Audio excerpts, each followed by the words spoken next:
Hello everyone! Kamusta? Murag dugay-dugay yuta wala ka balik og voice over no? Kung mangutana mo sa ako okay lang man ko. Char. Pero bitaw oy, kini nga video di ay gusto lang nako i-share ang mga kaagi.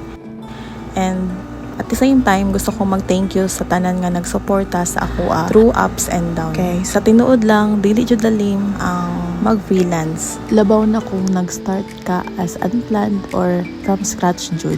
Draining kaayo, labaw na gulay client. Wala kay client pero kapoy. Na yung mga times na yung ana.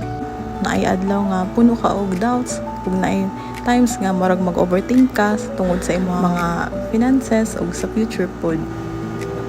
Pero kabalo mo unsa akong na-realize, si God jud always na ay way para ipadayon ta.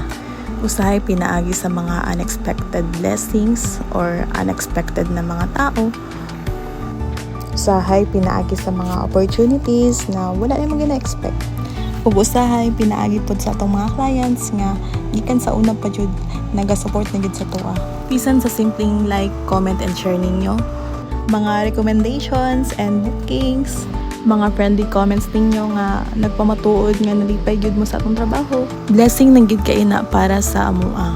Wala lang mo kabalo kung unsa mi ka thankful every time na amoy support na ginhatag. Thank you kayo guys ha. O syempre, thankful pud kaayo mi sa among family nga always nasa mong side, rooting for us bisan medyo hinay pa jud among progress. Lisod pa jud siya usahay pero padayon lang ta. Kay basin di ay pon kita na pod ang paboran. Di lang gyud day nato sukuan nato ang sarili no. Dili nato sayangon ang ato ang talent tungod lang sa atong mga problema. Kay kini blessing man ni sa Ginoo. Mao nang salamat jud kay Lord. Ang kanunay lang gyud ako ginaampo no pohon ug makalingkawas man ta aning kalisod. Dili gyud nako kalimtan ang mga tao nga naa sa akong gilid always. Daghang salamat sa tanan nga nagsalig og nagpatronize sa among gamay nga page, Just Browse, and sa akong personal account na Just Bail.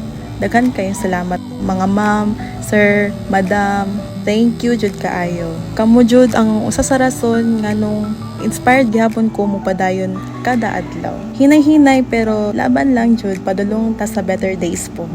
Ug maulang to, daghan kayong salamat sa pagpaminaw.